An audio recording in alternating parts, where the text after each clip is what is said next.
Welcome back and thank you for staying with us. Just before the break, you heard ICAR President Aaron Alexander posing this question to the government of St. Lucia, asking them, what is the holdup when it comes to reviewing legislation on cannabis? Alexander wasn't the only one with this topic in mind, and so we asked you, the public, whether you think the government should speed up the decriminalization process. Here's what they had to say.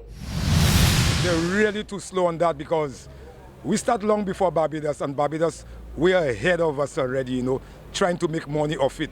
But when I check, who's going to make the most money off the marijuana when it legalized or decriminalized? Is them big merchants, those that have all the land. But people like me and different guys have been brutalized, and victimized, for a little spliff and take jail and all them things, for a little spliff of marijuana. I don't think we will have no benefit of that. But we have to fight for us to get the benefit of that because it's we that start the move. I believe the government need to take a closer look at that because it brings in finance for the country. It's not like people just going to just smoke weed everywhere. Rules, regulations, it become a recreational drug, Yeah, they're just classifying it. So I don't know why, they take so long. But at the end of the day, it's not really the government too, Because remember, our governments, they don't smoke marijuana, so that won't be the first thing on the agenda or second or third.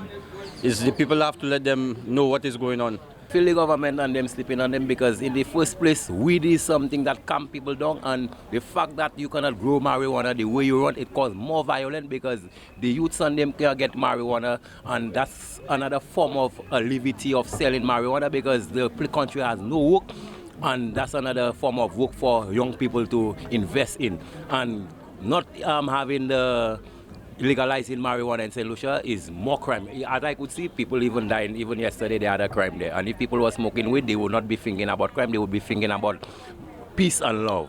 It's too long, man. I feel the government should free up the weed. You check it, try and boost up the economy, Bring down the investors to make a little money, because you don't know. The bananas can't make it no more. It's the ganja, plant weed, generate more employment for the people. I mean, watch Canada, watch all them big countries. America is to fight it down. Right now, America legalize it in 100 states. You check it? So it's time now the governments of the Caribbean get together and put legislation in place and do what they have to do, Gasa. Well, honestly, I believe that, yes, they should speed up the process, because, like you say, all the youths and them, that is what they look into, to try to make, like I say, I live in, but make some money, because out there you can't get work, you can't really get jobs out there, you do one little offense.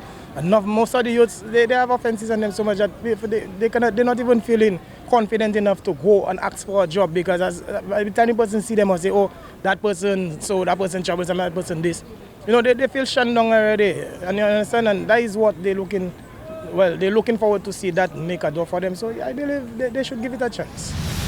St. Lucia Carnival 2019 has recorded a number of high points, from an influx of foreigners coming to enjoy the festivities to a low case of unlawful incidents recorded during the season. However, many have criticized the lewd and vulgar behavior of some of the revelers. Superintendent of the Methodist Church, Reverend Seth Ampadu, says past actions of St. Lucian revelers are to blame for the actions seen throughout this year's festivities. More in this report. The organization and execution of St. Lucia's highly anticipated National Parade of Carnival Bands has received praises from Superintendent Minister of the Methodist Church, Reverend Seth Ampadu. The minister says, though the festivities were slightly marred by levels of indecent exposure and lewd acts, revelers should remember not to lose sight of their godly nature during times of celebrations. We need to first of all thank ourselves and commend ourselves for coming together to celebrate our culture, which is very important. And again, we need also to thank the organizers. They did very well by bringing everybody on board. And also the Royal Police Force, they also did very well by providing security, which was very important. As far as I know, I haven't heard any bad incident in terms of crime, shooting, and what have you. But you see, in every celebration, you may find some people going extreme. So those who went extreme, I don't think that one was right. And we want to appeal that next time we need to look at all those extremists so that we will not, because here is a religious nation. And therefore, whatever that we are doing, everybody is watching. So we can celebrate our culture without being naked, So I think next time we need to learn from that so that we will have a decent celebration. The high influx of foreign revelers was a key point of discussion in regards to the carnival celebrations. Ampadu says these visitors should not be blamed for participating in the debauchery because, he says, they are merely replicating actions they have seen from St. Lucian revelers in the past. Charity begins at home, so that if we have not given them that opportunity, they can do that. So I think they would have watched us some time ago how we celebrate our culture, and they replicated that. So we cannot blame them for that. If we would have shown the example, they wouldn't have done such thing. Risque behavior from revelers included barely their costumes and lewd sex acts caught on camera. Reporting for Hot 7 News, I am Solange Alfred.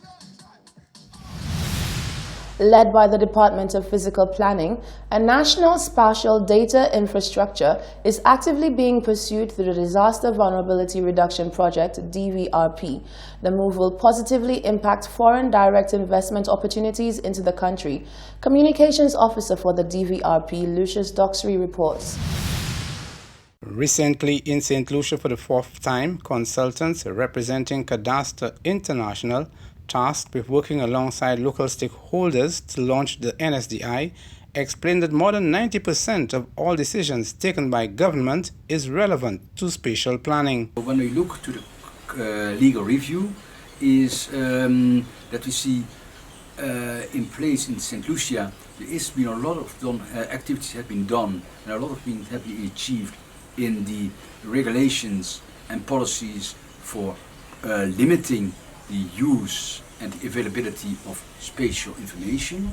Think about the Data Protection Act, think about the Intellectual Property and the Copyright Act, the Patent Act, numerous other acts have been developed. Stored data is valuable, Cromvet says, but more emphasis must be placed on a legislative framework dealing with the sharing of data because, according to the consultant, only when data can be shared across sectors and used for strategic decision-making does it truly become useful. Senior cartographer in the Department of Physical Planning, Susanna Aurelien, says it is important at this stage of the country's development for individual agencies to stop working in silos.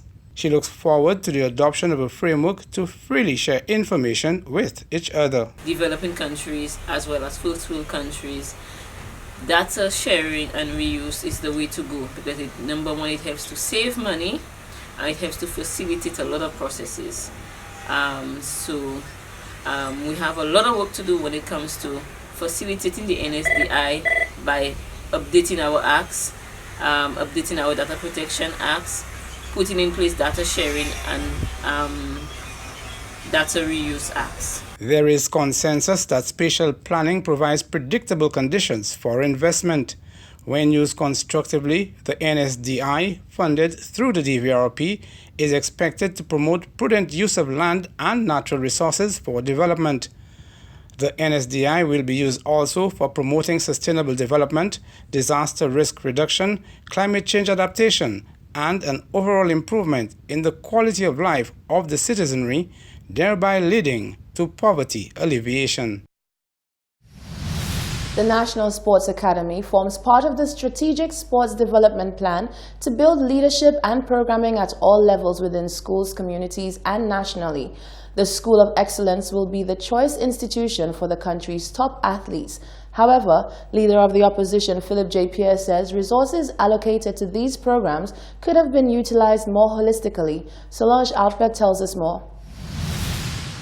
Political leader of the opposition, Philip J. Pierre, has sought to question the relevance of the National Sports Academy, which will work as a secondary school for elite athletes as well as a boarding school. The academy will make its home at the Groseley Secondary School.